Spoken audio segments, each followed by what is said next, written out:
Hello everyone, this is Eric and I'm here with my good friend Martin. We're both YouTubers, Martin's channel, ELT Experiences. That's right. And we've known each other for at least since 2020, so for 5 years. Even though you've been in Korea, we've finally gotten together. And now we're here today and we're just going to talk about our journeys as teachers, as YouTubers, and maybe share some tips and things too. Sure. Yeah. Break the bread, I suppose.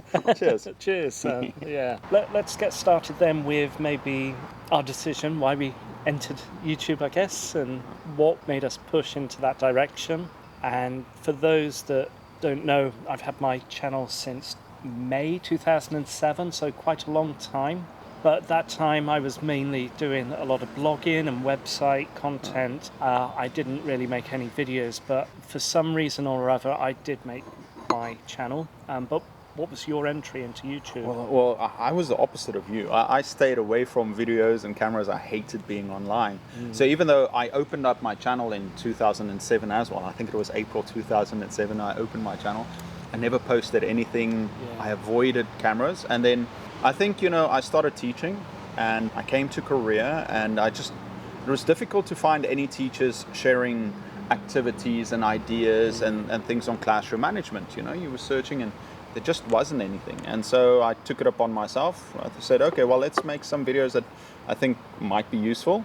And so I think it was 2019 I started uploading my first videos, and terrifying to look back at them now, comparing them to how it is now. But yeah, that's where it started.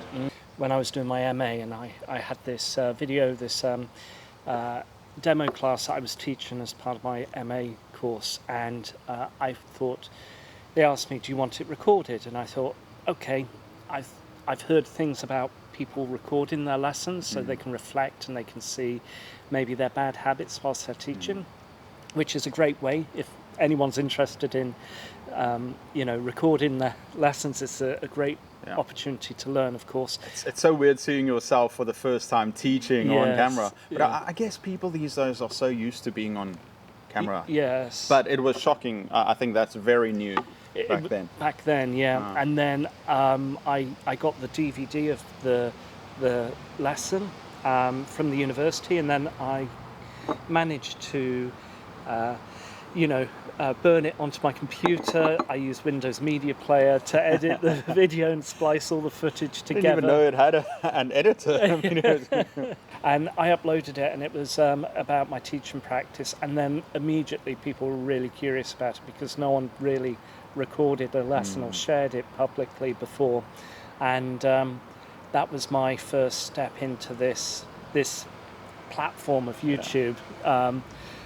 And then it was relatively quiet. I wasn't posting that consistently. I'm not sure about you, but it was just... I think as with anything, once you get invested in it, you try and improve. And so I was watching these videos on how to improve YouTube videos and YouTuber tips. And one of the things that stood out to me was consistency. And so rain or shine, I would put out a video. I remember in my first couple of videos, I said something like a video will be out every Tuesday. And I think you stuck to that as well, didn't you? I think so. Yeah, I pushed out a video. Recently, I've been sometimes it doesn't work out, but then you've got a plan for something to come up. But I just in my mind I saw that if I put out a video every week, and I used to do live streams, so 2 videos a week, in a year I've got 100 videos. Yes. That's kind of what I thought. Yeah, consistency for me.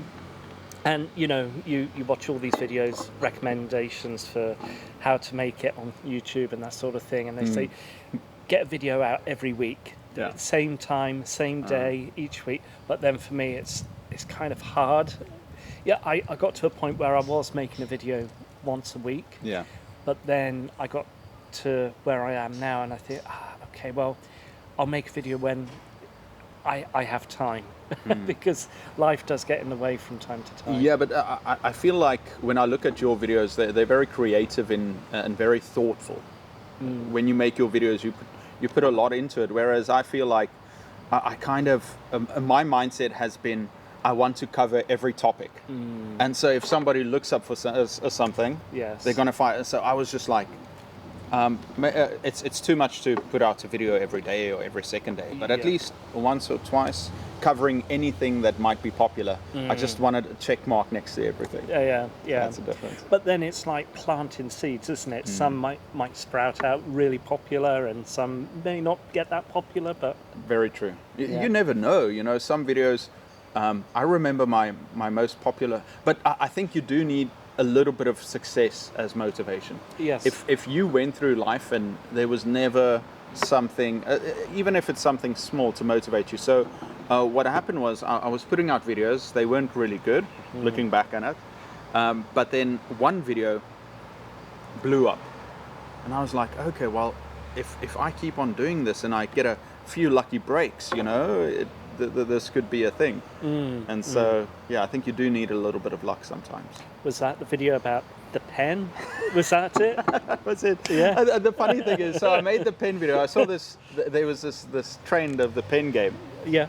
and I saw the video. I'm like, what is that? So I looked it up and I made a video. But then I thought it was too short, so I added another game. So I had 2 games, and so people were searching for the pen game, and they would find my video. And when you look at the analytics, it's like it goes until half. It's like 80 or 90% retention, and then it drops off. And I was like, oh, okay, that's interesting. Yeah, so that was mine. How about you? Did you have a moment like that? I think for me, the video that I shared in the classroom, that seemed to pop up quite quick. Then there was times where I was doing maybe workshops for the local area where I was working in the UK. I gave a workshop about how to survive as an English teacher, teaching young kids in the summer, like English intensive programs. And they asked me, you know, can we record it? And I said, yeah, just give me the copy of the footage. And they had a good setup. They had the camera. They had the microphone Lapel, connected, lavalier mic, just connected directly to the camera. And you know, I spent 2 weeks editing that video, and then I got the slides, and then I Wow. input the slides onto the video, and it just seemed to be really popular, and that one just blew up. But I spent so much time. Well, editing that's worth it if you put in the effort and you know the results come. But other times, you know, I remember sometimes I've got these ideas for videos, passion projects, that. Yes. and I would spend money and time on them, and they would just do nothing. And then other times you make a video and you think, well, I maybe, haven't really put much effort into it, and it and just then pick up. blows So up. yeah, it's just how the game is. It is, yeah.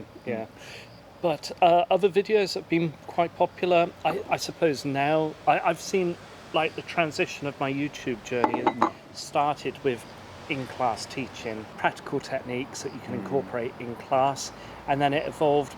Then we got into like the pandemic, and then it was all like, how do you survive as an online teacher during COVID?